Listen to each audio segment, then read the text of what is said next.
क्या आपने कभी ध्यान दिया है कि होली के समय पंडित बार बार कहते हैं भद्रा में होलिका दहन मत करना।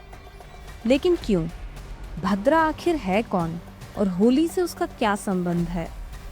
आज जो सच आप सुनेंगे वह शायद आपने पहले कभी नहीं सुना होगा। भद्रा कोई सामान्य काल नहीं है। शास्त्रों में भद्रा को एक देवी स्वरूप शक्ति माना गया है। भद्रा का उल्लेख मिलता है महाभारत व स्कंद पुराण में। कथाओं के अनुसार भद्रा सूर्यदेव और छाया की पुत्री तथा शनिदेव की बहन मानी जाती है। उनका दूसरा नाम है विष्टिकरण। जब पंचांग में विष्टिकरण आता है वही समय भद्रा कहलाता है। लेकिन यहीं से कहानी गहरी हो जाती है। पौराणिक कथा कहती है भद्रा अत्यंत उग्र स्वभाव की थी।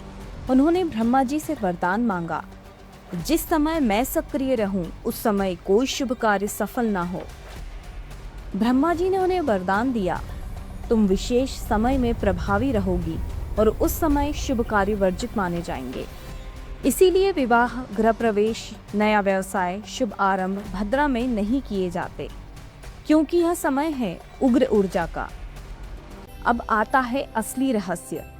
होली सिर्फ रंगों का त्योहार नहीं है, यह है अधर्म का दहन। होली की कथा जुड़ी है होलिका, प्रहलाद व हिरण्यकशिपु से। जब होलिका अग्नि में बैठी, उसे वरदान था कि अग्नि उसे नहीं जलाएगी। लेकिन अधर्म का अंत निश्चित था। अग्नि ने होलिका को भस्म कर दिया और प्रहलाद सुरक्षित रहे। अब ध्यान दीजिए, भद्रा का समय भी उग्र शक्ति का समय है और होलिका दहन भी उग्र अग्नि का प्रतीक है।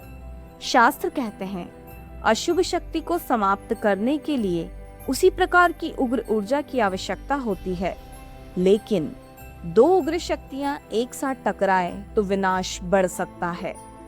इसीलिए होलिका दहन भद्रा के समय नहीं किया जाता, बल्कि भद्रा समाप्त होने के बाद होता है। होली पूर्णिमा को आती है। पूर्ण चंद्र पूर्ण चेतना का प्रतीक है और भद्रा वह मन की अशांति, क्रोध, अहंकार और नकारात्मकता का प्रतीक है। संदेश क्या है? पहले भद्रा समाप्त हो, यानी अपने भीतर की नकारात्मकता शांत हो, फिर अग्नि में उसे समर्पित करो, तभी रंगों का उत्सव मनाओ। यानी अग्नि से शुद्धि, फिर रंगों की होली। क्या हर होली भद्रा में होती है? नहीं, होली पूर्णिमा तिथि पर होती है। कभी भद्रा दिन में होती है, कभी रात में और कभी नहीं भी होती है। यदि भद्रा दिन में हो तो दहन रात में, यदि रात में हो तो भद्रा समाप्त होने के बाद, क्योंकि यह केवल परंपरा नहीं, ऊर्जा का विज्ञान है। भद्रा कोई डराने वाली शक्ति नहीं है, वह हमें चेतावनी देती है। हर उत्सव से पहले अपने भीतर की नकारात्मकता को पहचानो।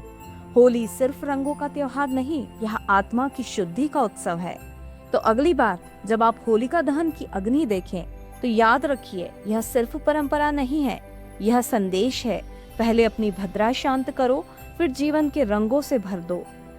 अगर आपको यह रहस्य पहली बार पता चला हो तो वीडियो को लाइक करें और ऐसे ही सनातन के गहरे रहस्य जानने के लिए चैनल को सब्सक्राइब जरूर कीजिए। जय श्री हरि। हैप्पी होली।